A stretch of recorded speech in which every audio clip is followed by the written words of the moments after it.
renters friendly edition floor tile.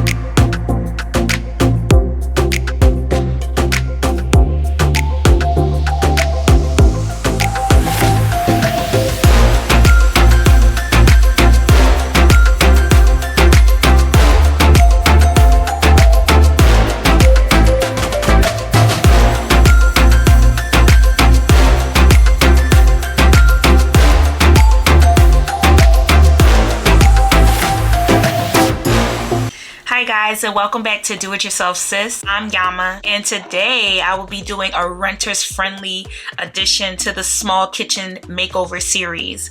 I'm so excited about this. The tiles that I will be using today will be ColourPop, and ColourPop, if you don't already know, they make these tiles with these very cute designs, and they're very nice updates and upgrades to any space. I've seen it being used in offices and kitchens, so I am excited to use these, and I'm also excited to give you my review on them as well. So let's get started.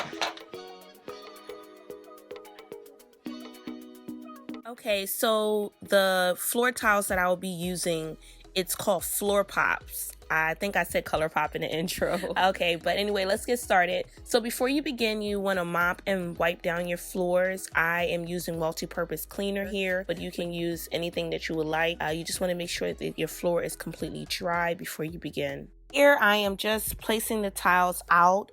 I did notice that it was some irregularity with the patterns, so I'm just putting them down just to make sure that the lines kind of match up almost exactly, because I see that none of them are exact. Just kind of giving myself an idea of how I want everything to be laid out. And yeah, I just started from the larger areas and placed them out before I went back and started sticking them down.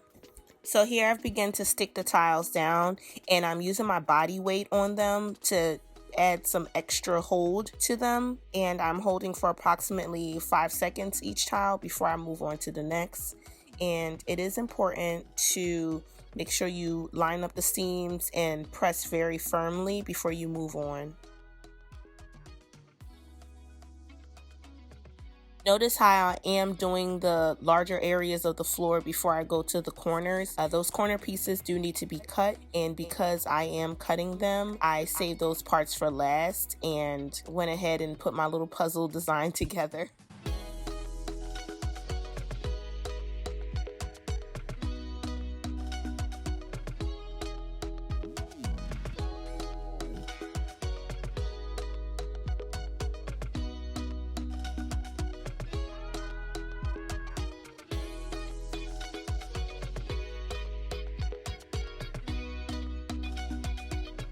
My ruler was very instrumental in this project. You definitely want to make sure you have a good ruler and you are able to measure those areas. And luckily these tile pieces, I was able to cut them with scissors, so it wasn't a really strenuous task. So I just went ahead and drew my lines out, cut them down with the scissors for the corner pieces. And it kind of worked out great because those same smaller pieces that I cut for the other side of the kitchen, I was able to use on the next side of the kitchen. So I didn't have to cut additional pieces, which kind of worked out like that throughout the whole project.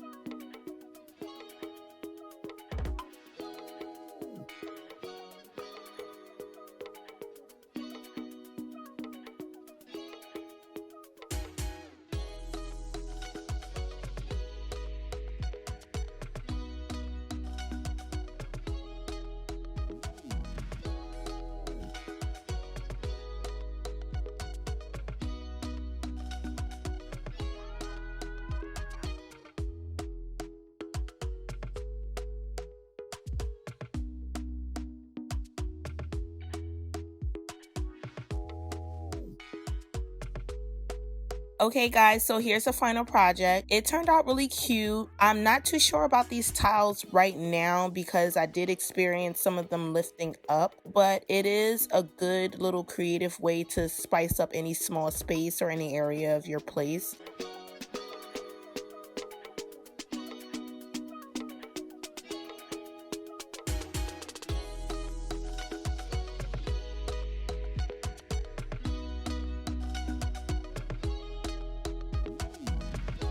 Thank you so much for watching, you guys. I enjoyed this project. It really taught me a lot about my measurements and dimensions. The tile does come up a bit, and I'm wondering if it's only because it's winter time. On the box it does say keep in temperatures above 55 degrees, and I'm pretty sure that the floors are above that, but it is still a little cool and it is the winter months. So I will update you guys as we go along and through the process, but stay tuned for more small space makeovers.